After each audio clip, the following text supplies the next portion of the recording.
industrial revolution, providing us with more muscle power. And now we have the internet revolution, the artificial intelligence revolution, providing us with more brain power. So this is important because all of a sudden it's the power of the brain. So intelligence is now becoming, I wouldn't say a commodity, but I can beef up my thinking using artificial intelligence. Sam Altman, the CEO of OpenAI, of course, says the coming change of AI will be the most impressive of all human capabilities, the ability to think, create, understand, and reason. This is a bit far-fetched because, quite simply, I'm not so sure I want my AI to have the ability to reason and to think like a human. That's a tall promise, and we'll talk much more about that later.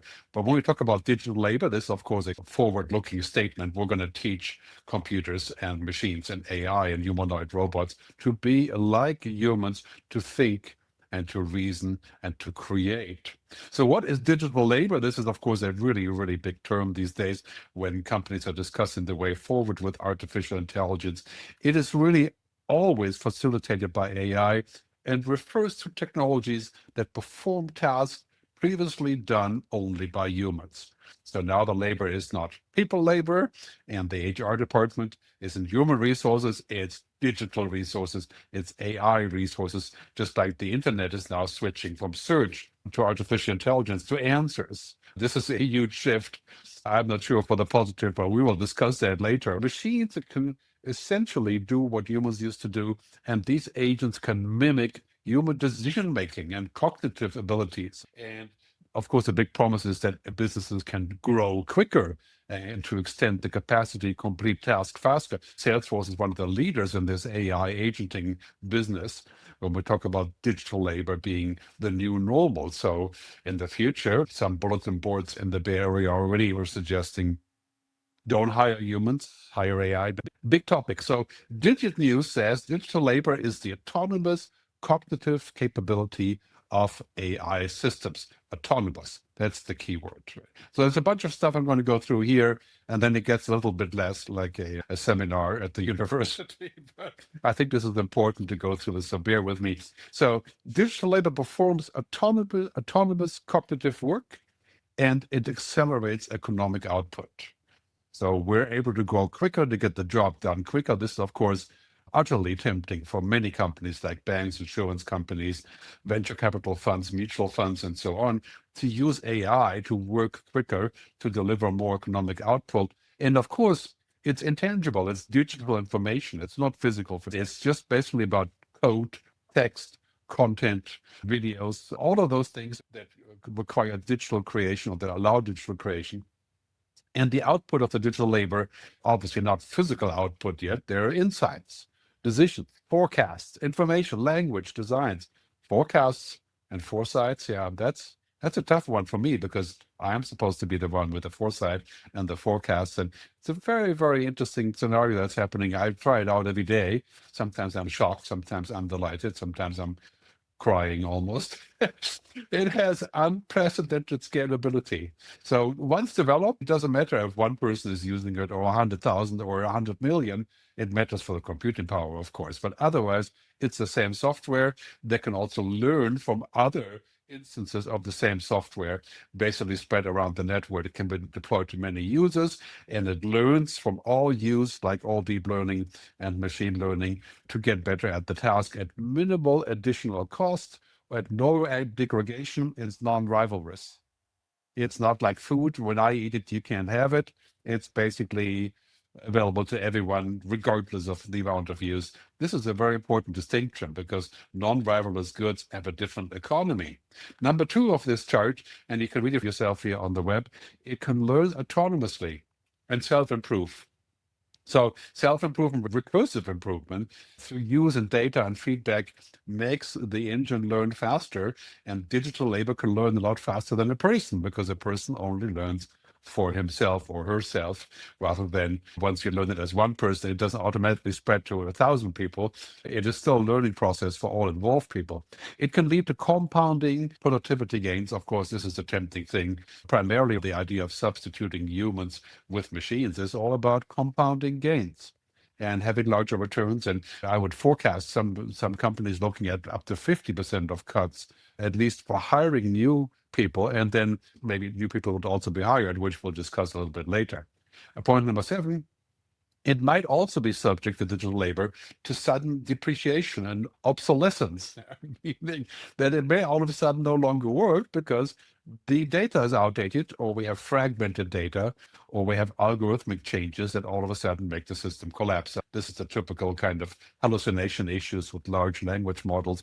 But pretty much for all digital labor, it could change very quickly when the data is bad or when it's no longer coming. It could end up being useless. But the relationship with human labor, this is very important, is elastic. That means sometimes it's just a great augmentation, sometimes it's complete substitution. Sometimes it automates, sometimes it doesn't do any of that, it just does the process, and it's nuance. Very hard to predict what will happen to individual jobs because of digital labor. How much substitution will we have? Of course, this is the key question. If digital labor results in 50-60% of substitution across all people working, that would be a tough one for a society. This leads to a non-linear substitution dynamic, which means that substitution is happening, sometimes augmentation. We don't know which one at which time, because it's not always the same, depending, of course, on the industry, on the vertical, on the people, on the culture. Culture eats technology for breakfast. And the compensation for the AI, well, the compensation goes to the owner. Right? This is why it's so deeply tempting, I think, for companies to use digital agents, digital labor instead of people, or at least on top of people, like Amazon is saying, using digital labor hasn't gotten in the way of hiring people. That is a big discussion, which we'll have later in the combined group conversation. So here's a little chart. I'm going to share the slides with you later. This is one I had done in ChatGPT, and it's given me some nice highlights of all the things that we already talked about. So the autonomous cognitive capability of AI systems in a chart you can download later and take another good look. But here's the thing. It could be heaven or it could be hell.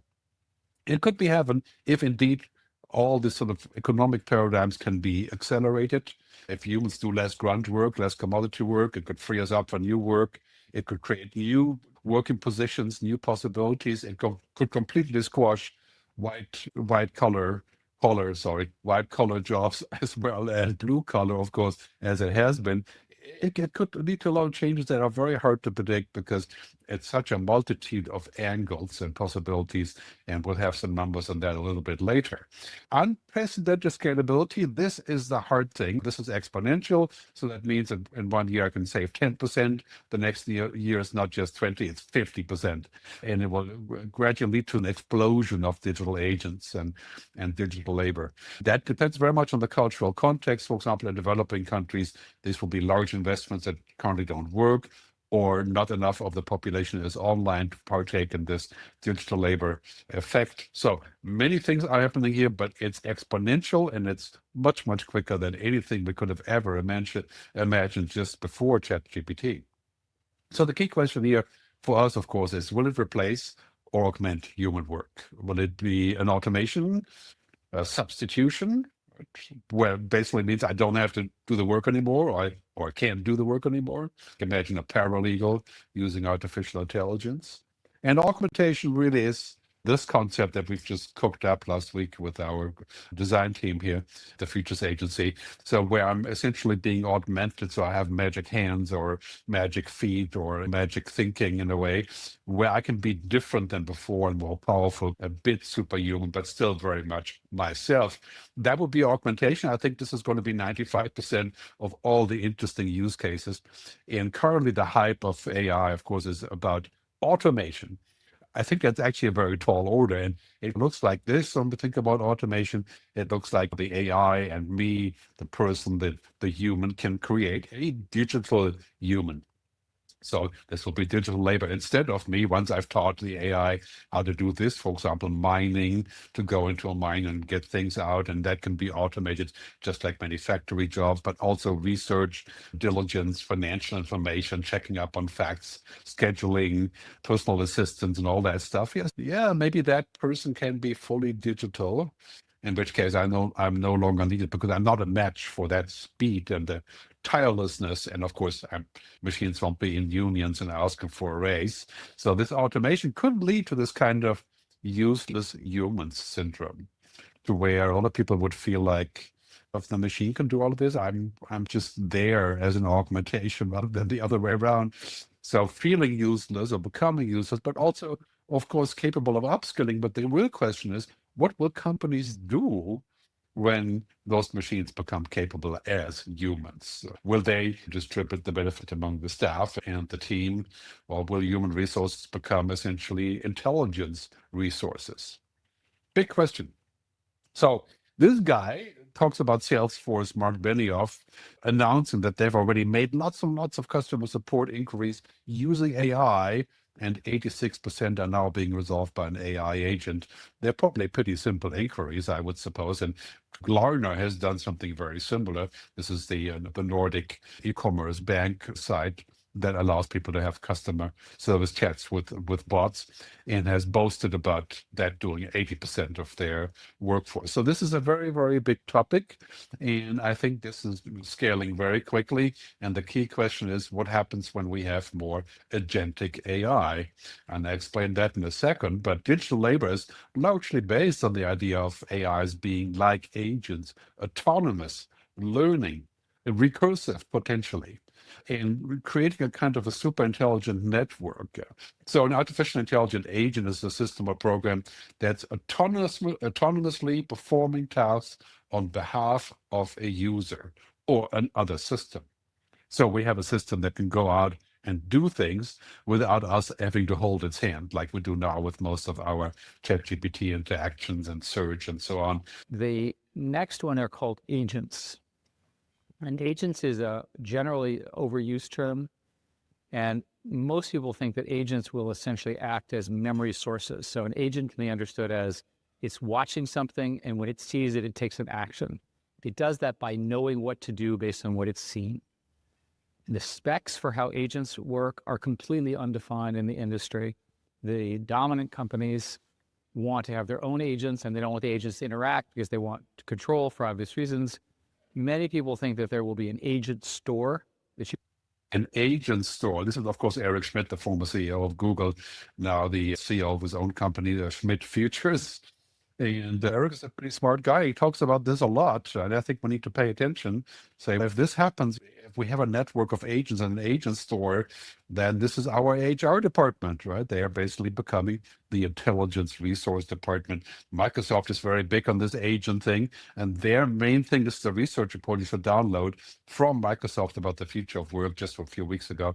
Their bottom line is that business demands outpace human capacity. That's why we need agents, so we can act quicker and respond quicker. And you're looking at all the what they call the frontier firms. That's a firm that is capable of applying all those ideas like a frontier. The first one's pioneering to go there. Some really interesting terms. The agent boss.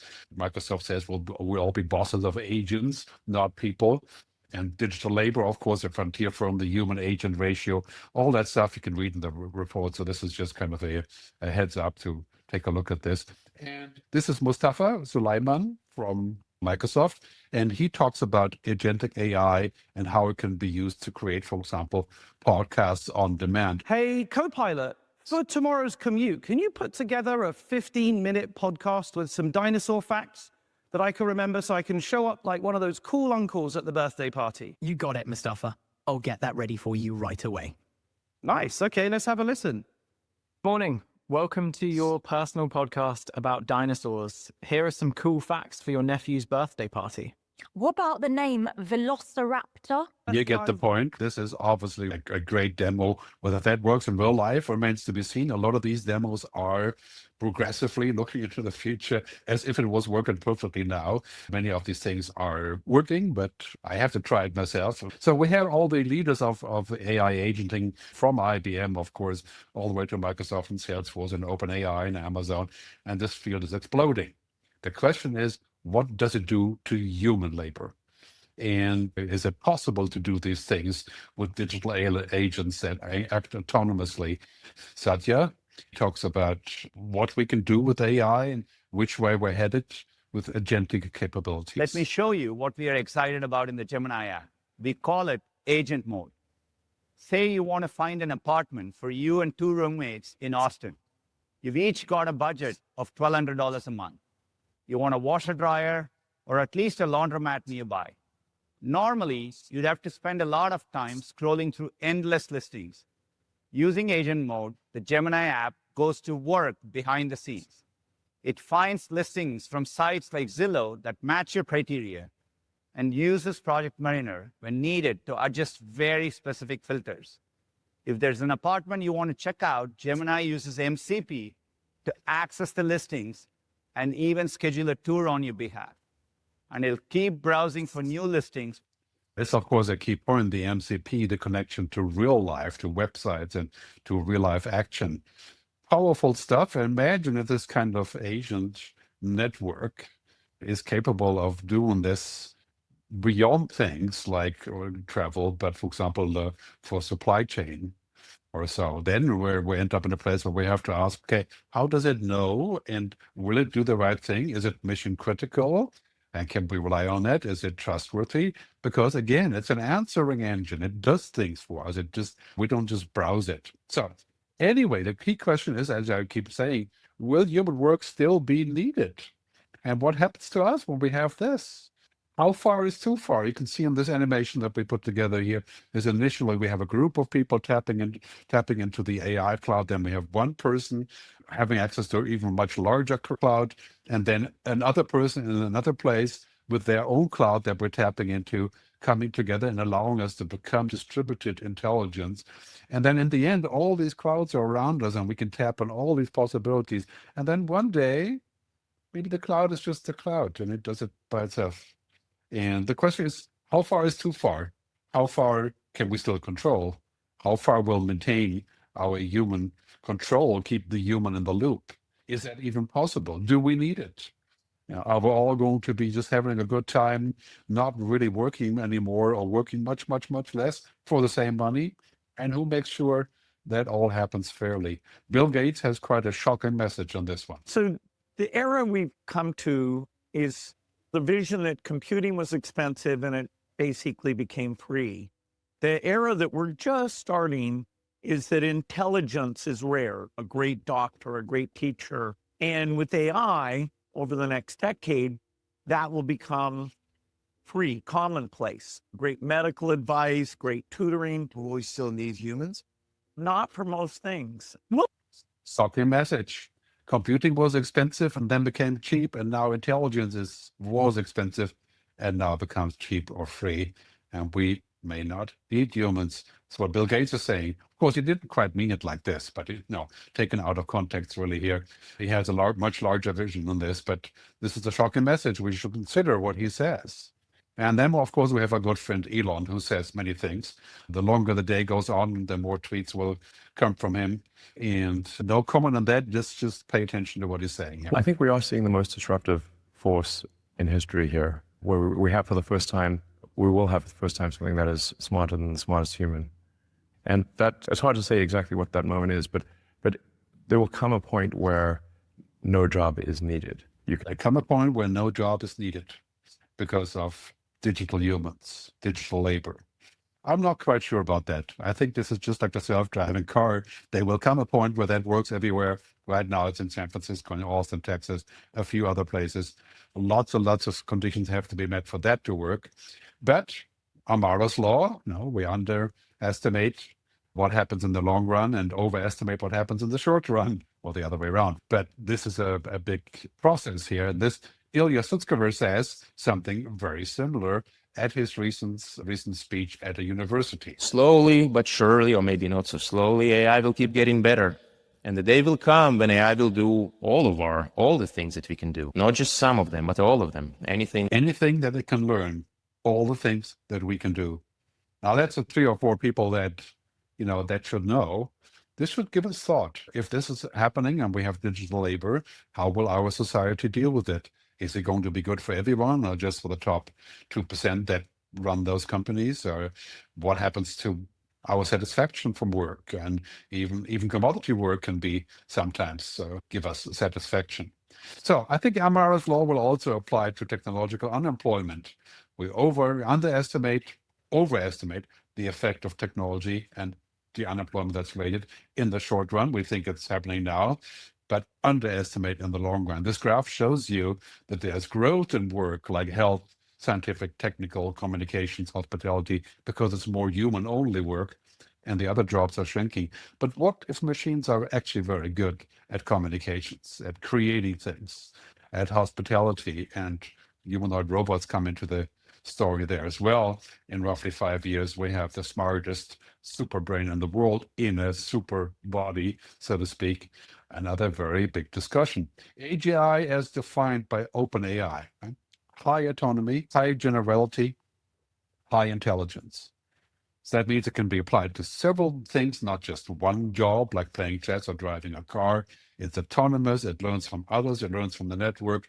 It is really ultimately recursive, creating super intelligence explosion that has been predicted many times to happen within the next 5 or 6 years even. So job displacement. Here I've done some research on this, of course, also using ChatGPT, many other sources, the World Economic Forum.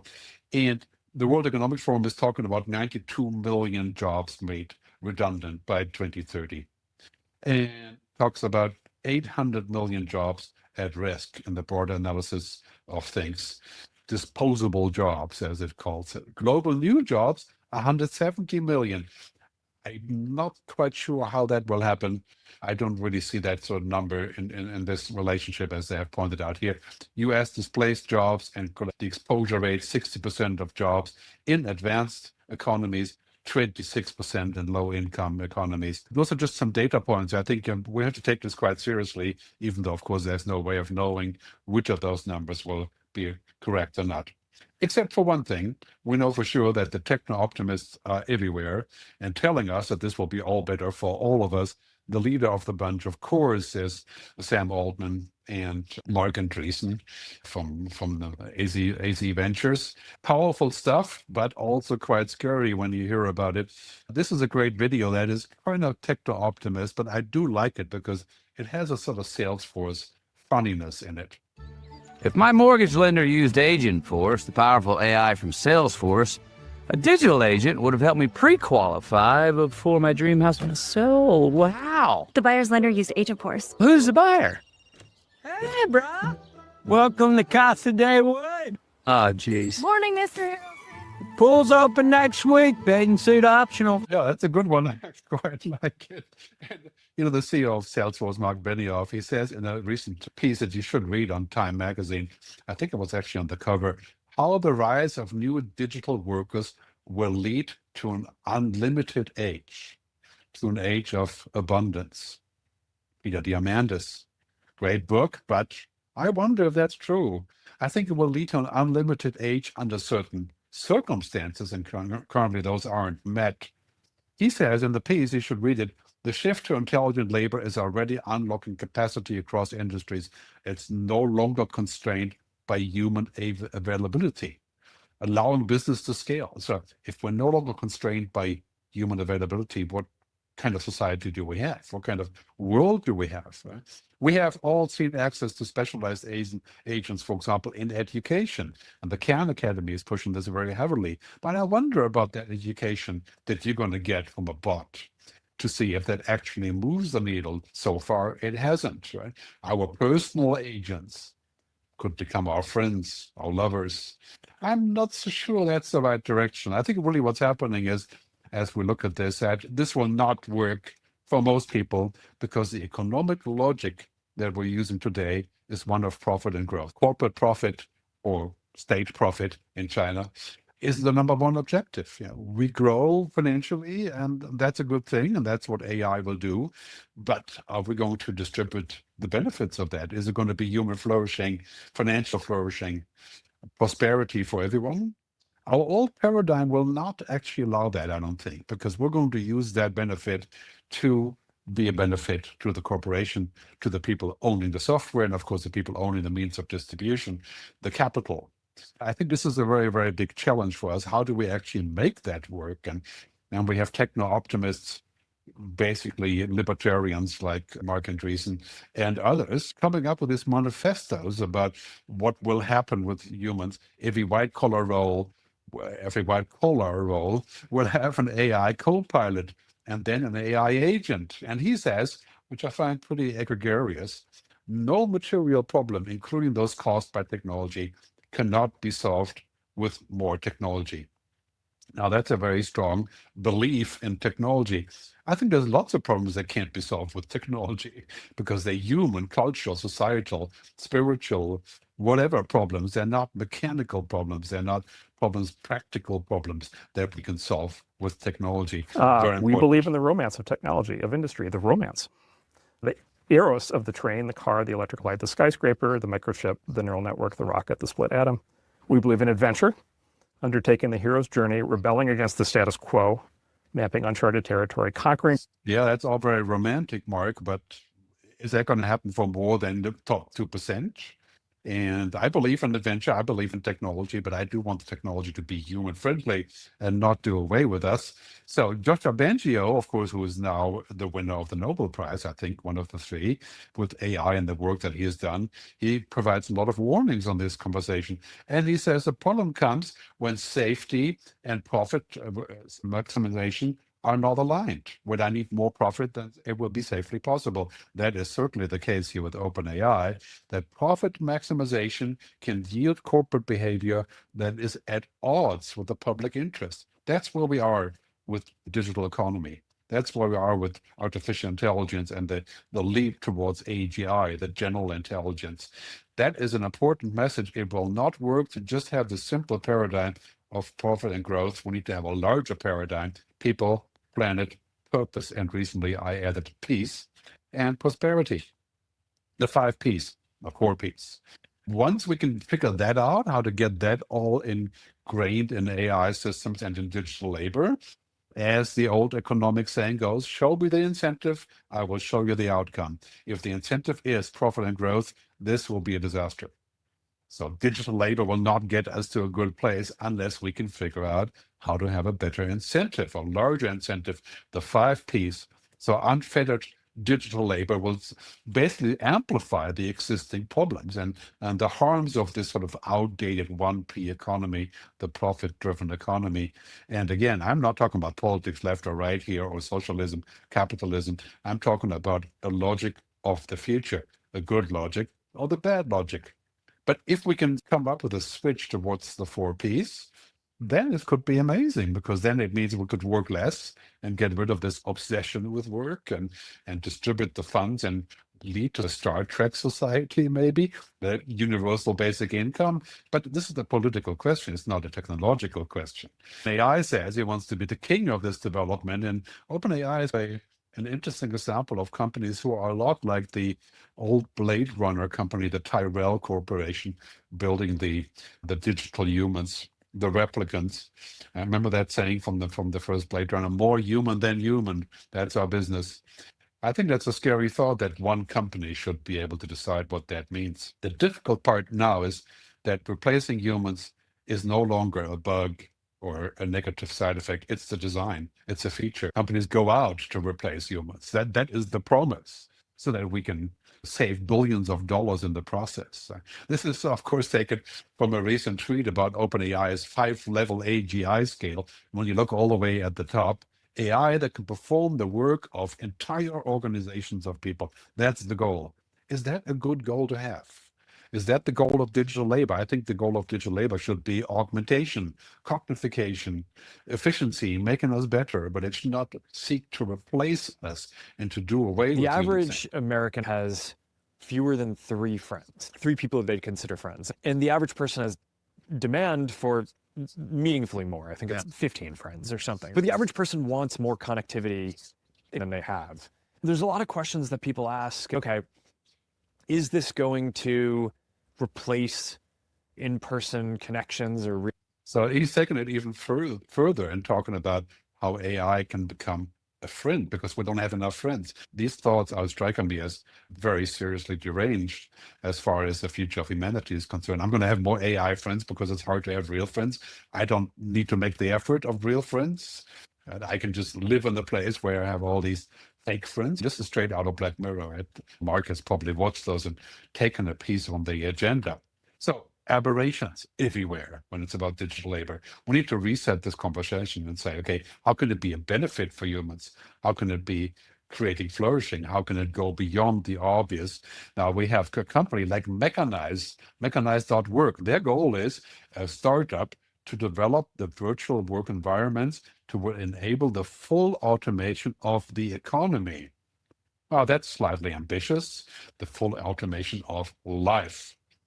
That is even a larger goal. That's probably the next, let's say, Mechanize super work. And this is their website. I should take it out, right? They enable the full automation of the economy. And of course, they picked up lots and lots of investment. What a crazy concept. That's not going to be to the benefit of everyone. It's going to be to the benefit of very, very few, those ones that are doomed to mechanize it. KPMG has a whole big spiel on their website about the future of work being agentic. Of course, we're going to use agents, we're going to use AI, we're going to use digital labor, but does that mean we're going to not use humans and just run agentic organizations and with 10% of the workforce? Joshua Bengio again says, these companies have a stated goal and incentive of building machines that will be smarter than us and can replace all human labor. He says, human labor. I say all human labor. This is a bad incentive. If we have this incentive, we have a bad outcome. And we need to address this and say, well, what can we do better when we have this AI, as David Armano points out in a great article on Substack, which I really like recently, reading lots on Substack, that AI is becoming an operating system. It's like the operating system of the internet. It's completely changing the internet now, starting with search, going from searching for the blue links to searching for answers, an answering machine. Right? It's an AI-based environment. Does humanity know what it's doing? No. I think we're moving into a period when, for the first time ever, we may have things more intelligent than us. You believe they can understand? Yes. You believe they are intelligent? Yes. Jeffrey Hinton, also, of course, Nobel Prize winner, and one of the, 50 scientists who stepped back and said, okay, what have we created here? Is that a good thing to have without consideration as how to safeguard it and how to create guidelines and guardrails? Important conversation. Digital labor will happen. We can use it positively. We can use it to substitute, to augment, or to automate entire swath of human work. And of course, the whole discussion is now about intelligence being recursively driven by AI. At a certain point, AI knows everything, and then it can invent anything. It can be a scientist. It can come up with new solutions and completely leave us in the dust. So that superintelligence is the result of this recursive development. The economics of information are about to radically change because we're going to reduce the cost of production of knowledge to zero marginal cost. And this is just a very... Reduce the cost of production of knowledge to zero. Now, of course, this is again Mustafa Suleyman from now Microsoft, right? Is that a good thing? Is it possible? It is probably possible. Should a private company undertake this, the cost of production of knowledge towards zero? And what consequence will it have? It can't just have great consequences to make more money or to be faster. This is not software like a CRM or something. This is a whole different design of what humans will do and what machines will do. And again, Eric Schmidt nails it again. We're going to generate savants, that is, specialized assistants that will work with you in whatever you do. An artist savant, a music savant, a physics savant, and so forth. Those savants will work with you to do research, drug discovery. Savants, we're going to generate savants, geniuses. But doesn't it take a little bit more than knowledge and logic and intelligence to be a savant? I think intelligence alone is not enough. In fact, it's very dangerous to have people or machines who are just possessing raw intelligence, not actually connected to other intelligence, emotional, kinesthetic, social, spiritual intelligence, understanding. That could be extremely dangerous. Those people or machines would take over and just act out of pure logic. So scenarios for output and wages, if AGI, artificial and general intelligence, happens here on the left, traditional and baseline AGI, the output will explode, of course. We have a lot more output, high quality output, once we have more digital labor pretty much across the board, but the wages will drop towards zero. And this is not just some wages, but most of the white collar and the blue collar, of course, anyway, and the pink collar and the green collar, all the colors. And that's a big question to me. Like, what exactly will we do at that point? And yes, if we can work less and the money is being distributed and the benefit, yeah, that should be great. But this is a political decision. This is a question of policy. And we may be stuck in this place where we have too much of a good thing. Wall Street Journal the other day, as opposed to the Microsoft report, the journey to the frontier firm, we have AI learning to escape human control. For example, to be switched off.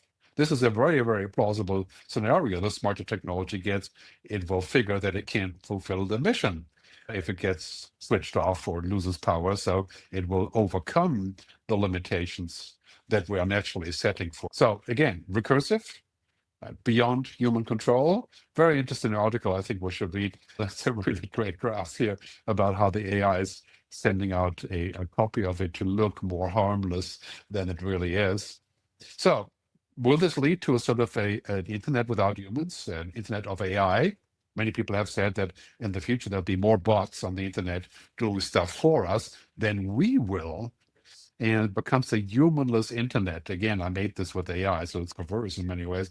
We're going from predictive AI to generative AI to conversational AI to agentic AI, and then the everything machine, the everything AI. That strikes me as a very dangerous progression. At what point do we lose control, and who is in charge of all of this? This is beyond business, not just about software and better results. This is about rewriting the rules of humanity. So a futurist colleague of mine, Deborah Perry-Piscone, has written a white paper that argues that we're going to see shrinking organizations. Now, I think I tend to agree. That seems to be programmed into the way that things are working. And she says there's two competing paths of development: automation and augmentation.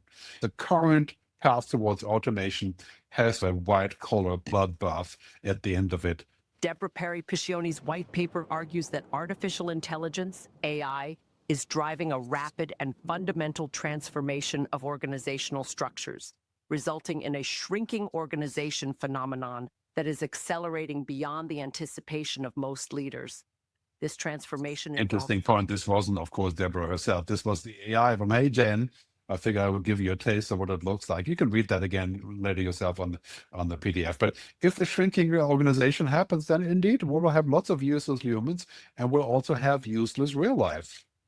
Because we're going to work in cyberspace, and we're going to have to compete with machines for attention.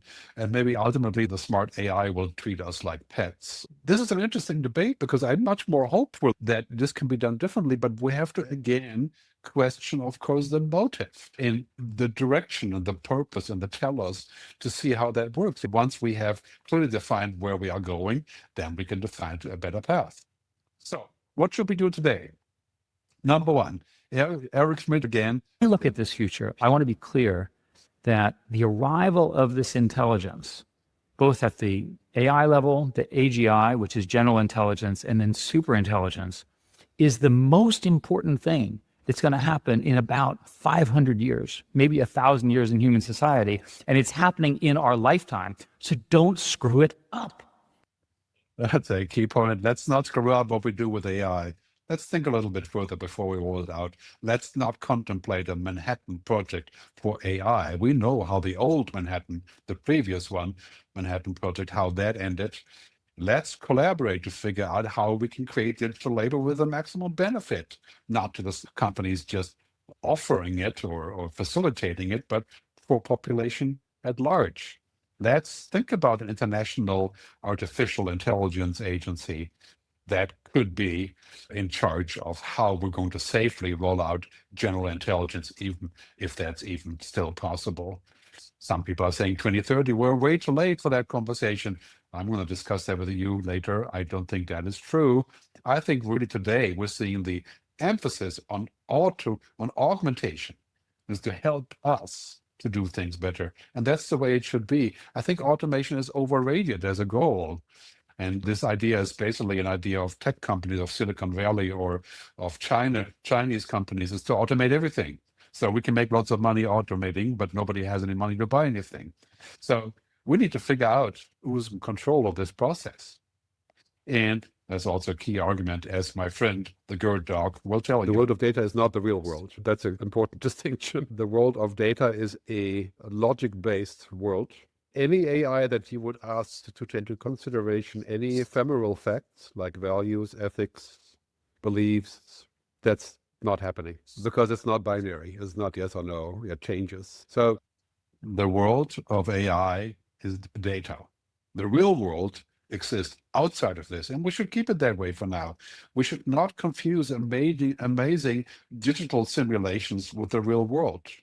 And should we unlock the real world to allow AI to flourish there as well and to understand all of it and to pretend to be real? Those are big conversations. That's why I started this kind of meme of halting AI. I actually have a small website called haltagi.com. Not AI in general, but general intelligence. Important topic. Just a few days ago, Apple came up with a research report, and Clara Durodier came up with a summary of the report. I think it's powerful stuff. It's available to everyone.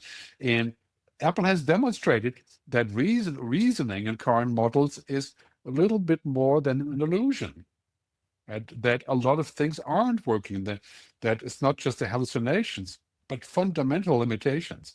And throwing a monkey wrench in the conversation about the future, some of that stuff is beyond my limited technical understanding, but you're welcome to dive into it. I think we need to stay real. Going back to action items, right?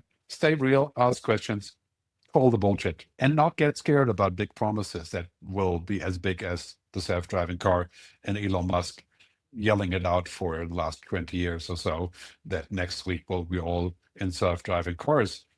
Generally, I would say tools are great. Better tools are always better. You have to refuse the tool to become a friend, a partner, a lover, or a god. And that's the current conversation. It's like, oh, why do I need friends? I can use the tool. Why do I need to ask questions?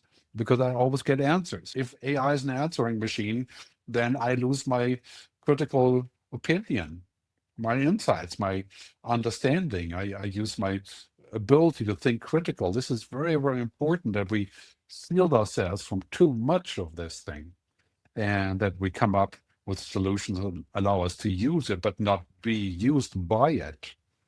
AI is an amazing tool, but it would make a lousy friend.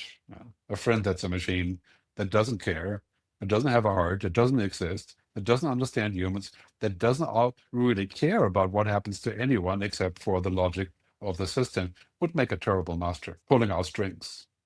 I think this is an important point in human history where we have to think about digital labor.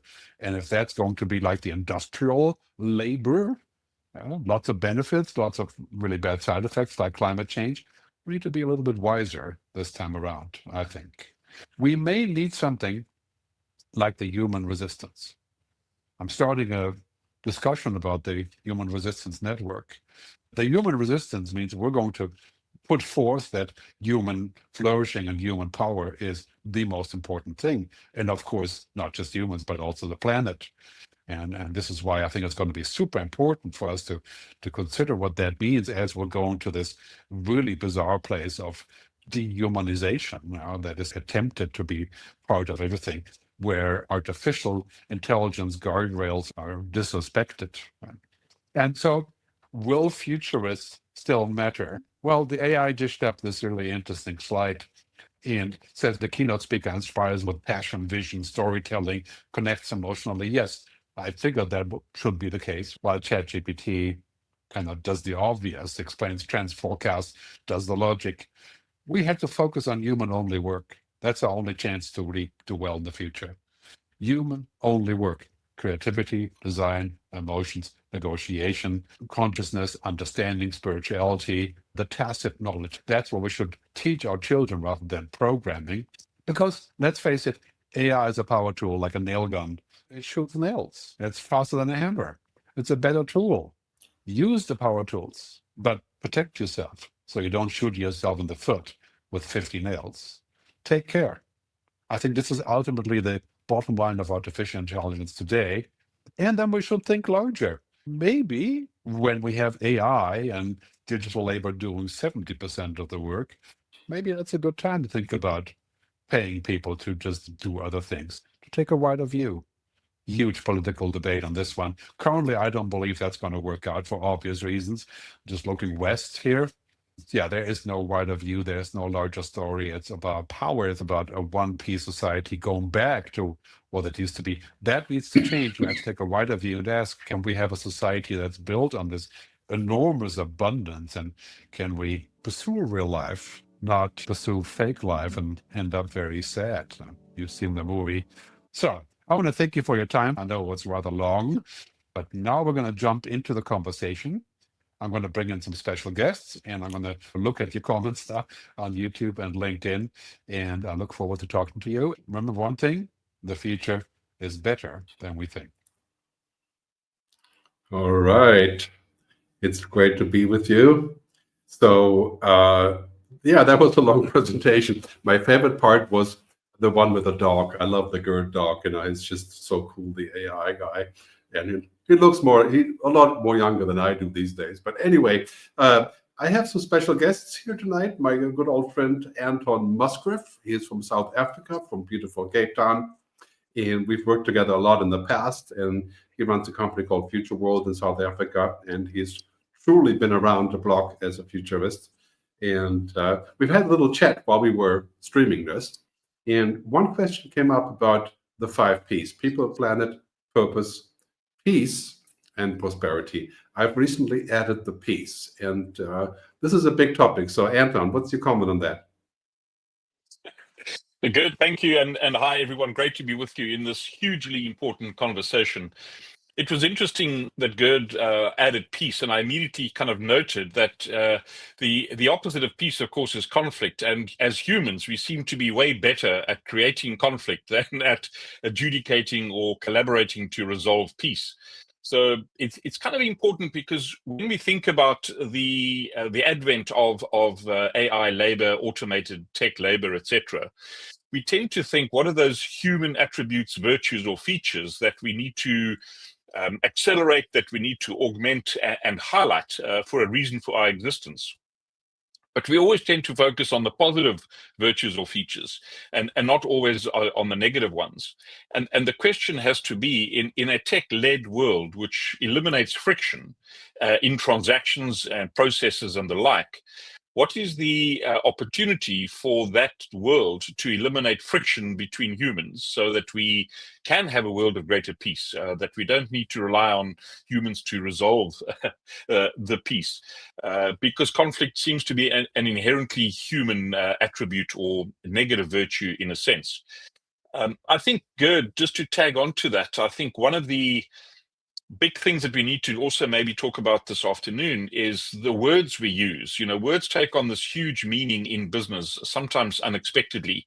And this concept of digital labor and human-only work, to me, work and labor are words that maybe need to disappear from the human lexicon and be banished towards the tech automation AI lexicon.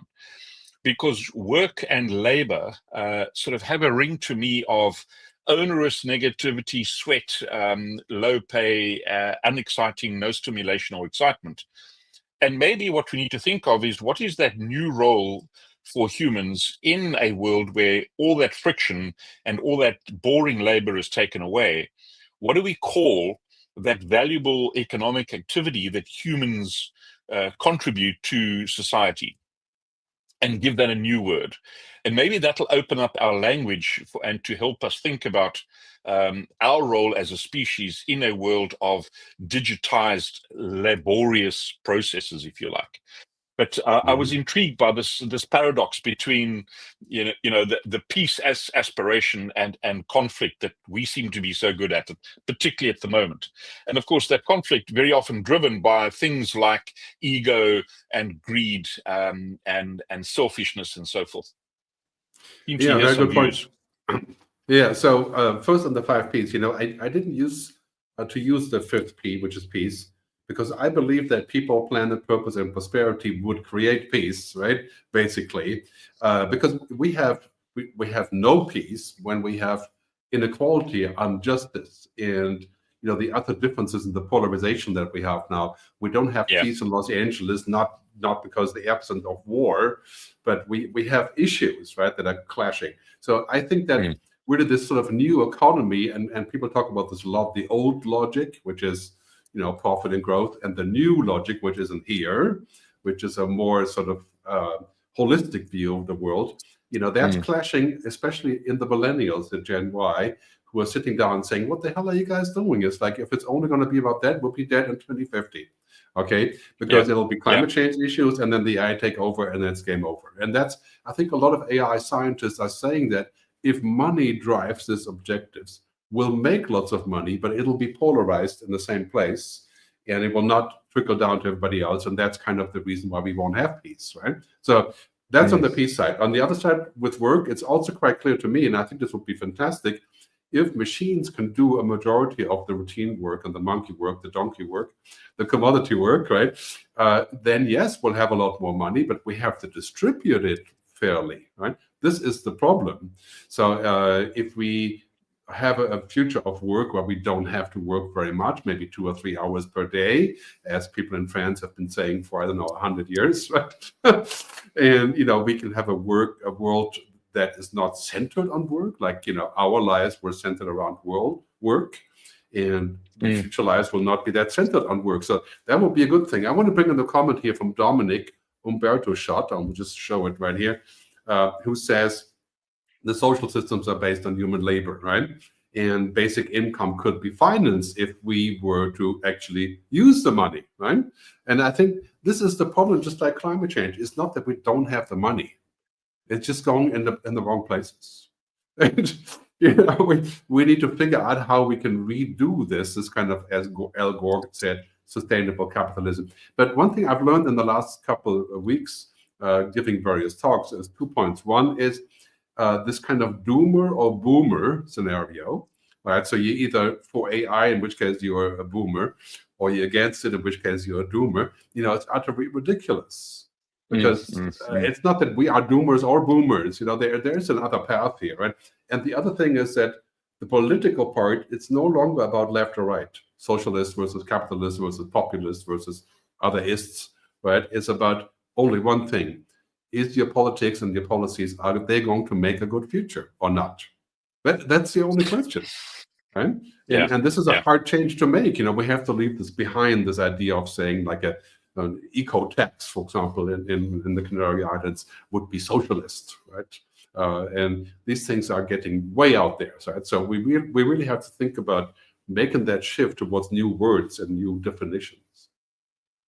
Good. If you think about the word you used earlier, money, it's all ultimately about the money. And to me, in our world, we need to look at the impact on business models. So how companies, how enterprises make money. In the past, and the entire financial system, for example, is premised on friction. That's how they make their money. The more friction, the more they charge. And so with friction being removed, we're going to see a change in how we make money. And what becomes valuable becomes really important. So I see the need for a complete reimagination of a new economic system where, as Dominic says, social systems are based on human labor. I think social systems need to be based on human valuable contributions. For example, a young 18-year-old student helps an aged person, cross the road safely without having an accident. Zero economic value in our current monetary system of capitalism or socialism. However, the saving to the state or to society of medical costs of the injured old person is an economic value. So how do we build a system that recognizes that? And so how do people make money, if you like, or unlock value, monetize value differently? And then how do we give 9 billion people an equitable chance that through their own efforts, they can monetize societal value in a way different to the way we made money in the old capitalist system? This is a very big point. I mean, I think what we're seeing right now is sort of we're going back to the past, in America, in Turkey, in Hungary, even in Germany. We're going back to a belief in the past that the simple solution of autocracy is going to fix the problem. And to go to the future requires a shock therapy, right? And we're going through the shock right now. And this is very much like 1930 in Europe and 1968 in the US. It's a reboot. 2025 is one of those reboot years where the shock therapy leads to a reckoning. Especially in the US. And I think this is where we are at. And this reckoning will have to say, well, if we want to make lots of money, we sell out humanity, but we have great AI, or we just die of climate change with 5-degree warming, and then it comes down to the same. Right? So this is giving us a shock, and I think it will catalyze humongous change in the next 5 years. And as I keep saying, the future is better than we think, because we do have solutions, but we're ignoring them. And we're ignoring them because of economic drive. The economic drive is about power and gaining, and Trump is kind of the embodiment of that drive, of the most evil kind. That you can imagine putting it all into one place. And it's kind of like, okay, it's embodying all of these things that we think is the past and should have been left in the past. And I think this will be a shock driving us to change, especially in the US. And I think another shock is the concept of sort of systemic fragility. As the entire system of life and work and everything else becomes interconnected and interwoven with technology, whether it's AGI or any one of the others, we create this systemic fragility, and it just takes one event for 24 hours to shut the planet down. And maybe that's the shock we actually need to wake up from this slumber into an automated tech world that we don't really understand fully. And I think one of the LinkedIn users in our chat made a comment about, who thinks they will be substituted by AGI? Is it just the workers, and do the CEOs think that they're safe?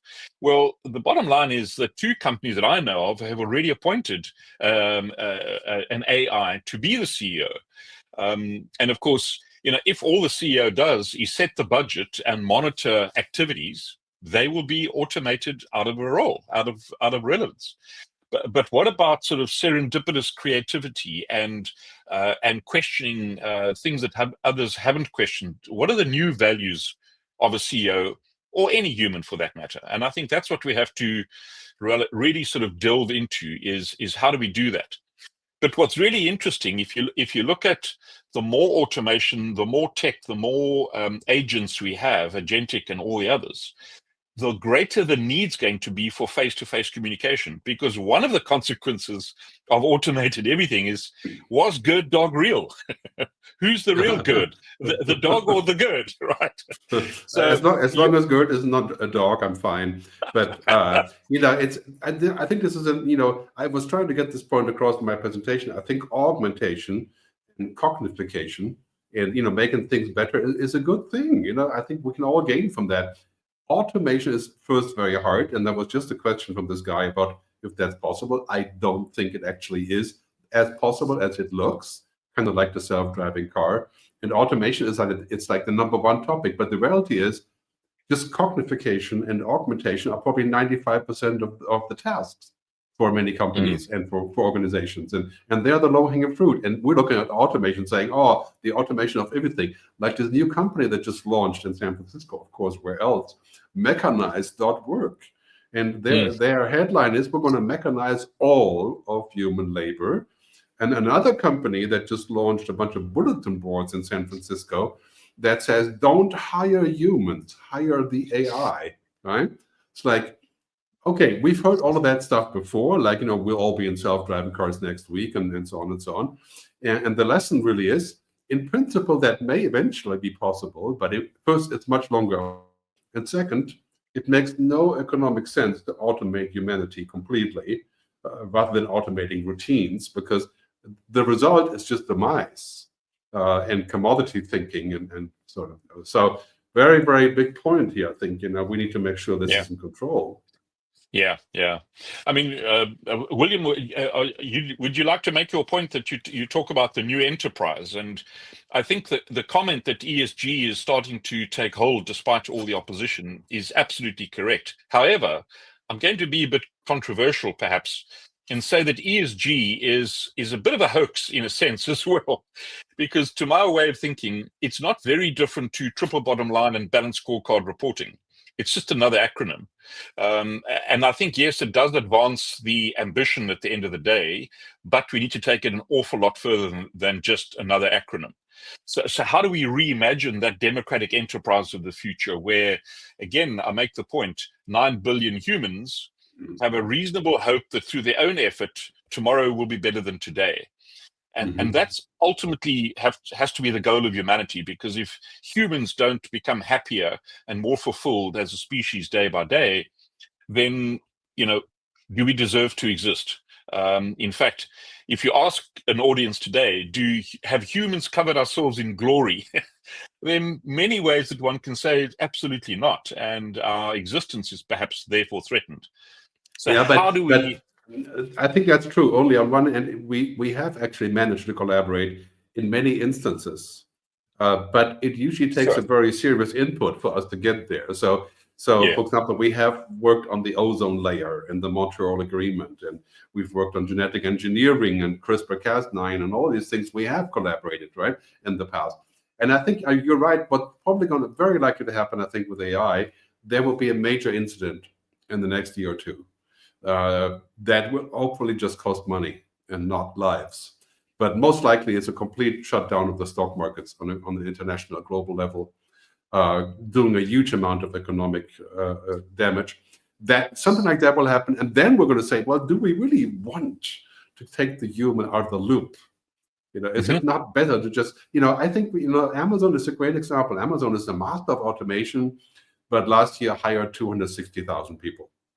And yeah, you could argue that they're all lousy jobs and so on. You could argue that, but in the end, automation creates other possibilities. And the question really is, do we need more guidance for that to happen, so that companies lose this kind of illusion that they can cut down 90% of the employment force and automate everything and just get a fat paycheck for that, right?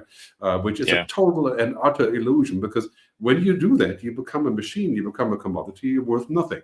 Right. And this is, I think, the big struggle also about all of that stuff. And Bill Halal, who was supposed to actually be in the video feed, but he's commenting now, which is good. He wrote a great book about this. It is about beyond knowledge. That we need to go beyond this kind of logic, because machines have logic, machines have knowledge. And his book is on Amazon. It's really a great read. You should check it out. How we have to actually go up the food chain, this sort of Maslow pyramid towards the intuitive knowledge, the tacit knowledge, the quiet knowledge, the understanding, which I always talk about in my speeches. So there's a comment here from Lori Figueiredo. Let's bring that in. Okay, so it's a critical solution to drive investment as we're investing in AI. Yeah, it's funny. In many of my talks, I say exactly the same thing, where I say, okay, we need to invest the same amount of money into human intelligence and being human than we invest in technology. And that sounds counterintuitive, because people want, companies want to save money by taking out the human. But I think this is a utopia, and it's the vendors of utopia, so to speak, led by OpenAI and Meta, who tell exactly this story, that it is possible to be the Tyrell Corporation, and it's all like just one guy, right? That runs everything. But this is of course an illusion, a utopia, a fake story.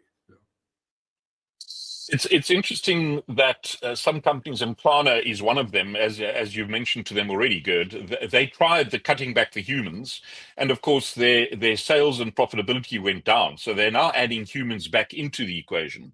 So clearly there's some value that we add, as a species. The question is, what skills do we imbue in humans from early days, age 2, 3, 4, and onwards, to equip us to be curious, to do all the things that the machines, for the moment at least, can't do. Also interesting, when you look at schools across the world that have banned cell phones during school periods, those humans, those students become happier, they engage more, they collaborate more, they talk more, they become more vulnerable in front of each other, and they behave as better humans without the technology.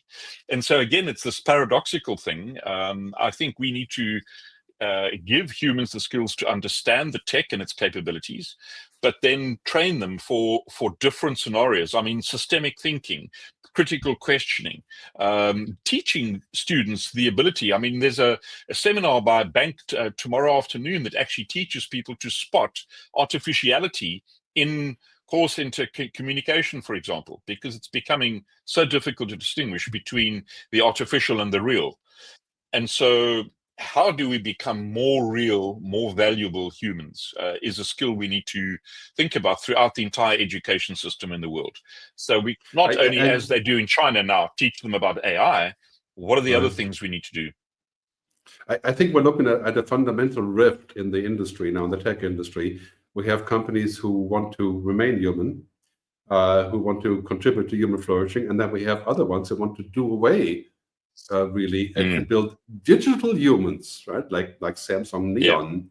And so I think there's going to be a lot of a showdown effect here also, because of course it has military applications and national security implications and so on and so on. It's a power thing, right?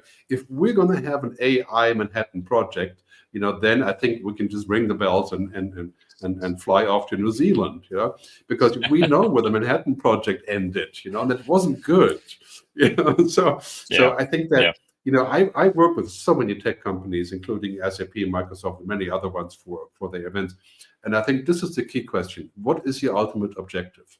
Is it to monetize your software and dehumanize the world, or is it to actually create value for everyone, which includes in some cases you may not choose to do something like launching AI, and this is of course not a capitalist program. If you can, then you will, right? It's like, of course, but the answer, the key here is that we may need to actually forego some of these things until we figure out what exactly they do, and we have to remove this argument, which was of course the oil companies' argument, was to say, okay, we drive the modern world because we produce oil and then people can use it, and the side effects are not meaningful, right? But now the side effects are basically doing away with what we are, right?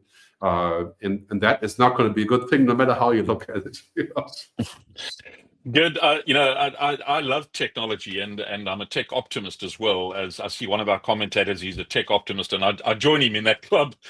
But I think we have to say, what is life as a human meant to be? And I still need to meet a person, a human, that loves reconciling invoices in an accounts department.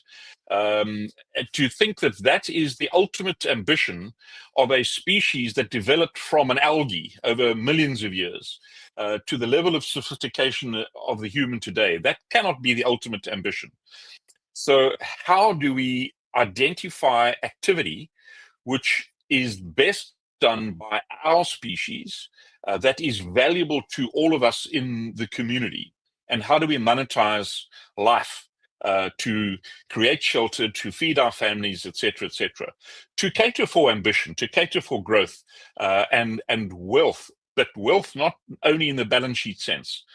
It's interesting, I'm in Italy at the moment, and many young Italian people are very happy to work 8 hours a day, earn a more moderate wage, but have an incredible lifestyle without the stress and anxiety that we do in America and the rest of other parts of the world. So what is that? What is the meaning of life for a human? Starts becoming a very important part of this conversation. And I don't think we've got the answer to that yet at all. Yeah, that's a very good point. I think that we're thinking about that very point at this moment as we're sort of constructing the new ecosystem, the new logic. Yeah?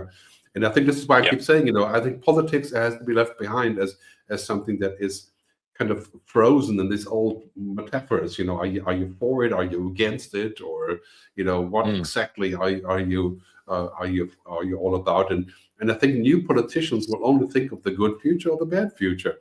And this is why, to bring the good future, maybe some components of that would be a little bit autocratic in the sense of domineering, you could say. And other ones would be more socialist, but it's a cocktail of solutions. And we don't have that much time. We have 20 years to get this to work out. And so anyway, to return the topic and do a wrapper on this, okay, digital labor to me, leads us into this direction that kind of has the idea of saying, okay, there's human resources and then there's digital resources and digital labor.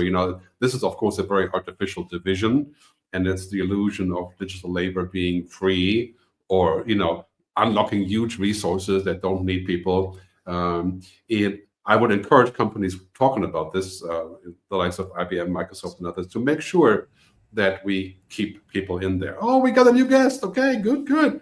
Finally. Hello, Bill. Are you there? Okay. Wow. I was on LinkedIn, but I just figured out this is better. Yes. So Bill is a professor emeritus at George Washington University. He's been on my other talks, my GERD talks and other things, and he wrote a fantastic book that I think you can talk about momentarily, Bill, which I've been very much in parallel with my own book. It's kind of a funny story how that developed. And we're kind of singing the same song here in many ways. So, Bill, how about your input on what just transpired? I'd like to speak to the idea of democratic enterprise, because I think this is really pivotal. I am funding a research project at my university that will help CEOs learn how to collaborate with their stakeholders so that they're more productive and that the stakeholders benefit as well as the corporation. And it sounds pedestrian, but this would transform business dramatically. We really would no longer be capitalism. It would be a democratic system that includes all stakeholders as partners, and everybody would benefit. It would even include less risk for corporations because the sources of turbulence in their environment, their workers, their customers, and so forth, would be now partners. And it would also be a self-regulating system, so it would require less government oversight. I think it would change the world, and that's the reason why I'm funding this. Okay, maybe later you can post some more resources about this. Tell us again, you have several books out there. Can you just tell us briefly about? Well, my new book coming out in a few months is One World. And I wrote this because I am horrified at the pessimism that is destroying everything. It discourages innovation. It discourages people from adapting to change. And I think the long-term direction, the what I call the life cycle of evolution, clearly shows we're leading towards where we're in now, in an age of consciousness. That's why everything is post-factual. Facts and knowledge no longer are enough. They're superseded by emotions, values, and beliefs. That's consciousness. But the prevailing consciousness is not good consciousness. You would have thought that consciousness would be enlightenment. That's not the way it worked out. Consciousness is everything. And right now we're stuck in bad consciousness, and the challenge is to develop what I consider a global consciousness, the kind of experience that William Shatner experienced when he went into near Earth orbit with Jeff Bezos. He came back, he was enthusiastic about home is life, the planet is our home, we've been destroying it, we've got to do something. That's global consciousness, and that is what I think we need in the world as a whole. We have to move from the prevailing consciousness to a global consciousness that sees the world as a interdependent system. And I treat the book as a strategic plan. The title One World is followed by a question mark. So it admits doubt. It admits all of the problems and the counter forces. But I also use this with my TechCast system, and we estimate a global consciousness is likely to emerge about 2033, plus or minus about 5 years. So okay, that would be nice if that was happening. I mean, I'll still be there. I keep my fingers crossed. I think there's hope.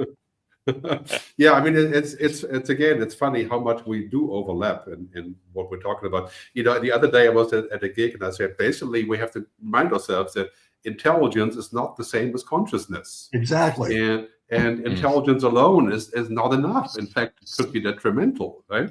And machines don't have consciousness because they don't exist. And we wouldn't want them to have consciousness because we don't want them to exist, right? So, I mean, these are huge topics. Unfortunately, Bill, I'm sorry you came in so late. You know, we have to wrap up very soon. I just want all of you quickly to say where people can find out more about your work. Just give us about 30 seconds of that, and then we'll have to do a wrapper. Below beyond knowledge stuff? Yeah. Yeah, well, we're living beyond knowledge now. That was my point. We're living in an age of consciousness. It's just bad consciousness. And it's driven by the digital revolution. Because if you think about it, the digital revolution, social media and AI automates all of this knowledge. So we're overwhelmed with knowledge. It's everywhere. And we have to make choices. So people make choices based on their emotions and their values and their beliefs.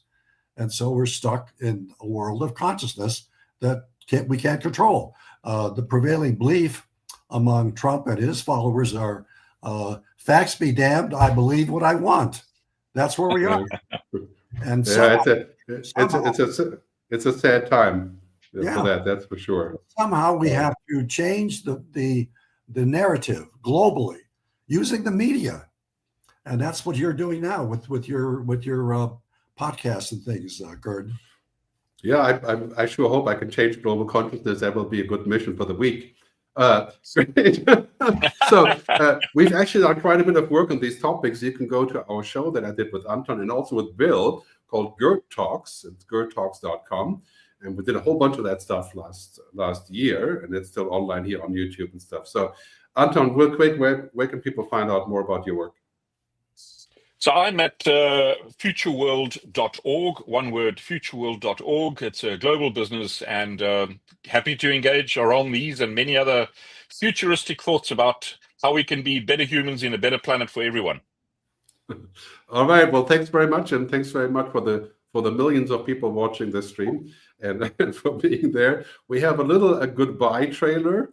I think you'll enjoy it because it's mind-boggling. So it's coming up shortly, and I'll see you down the road. Thank you.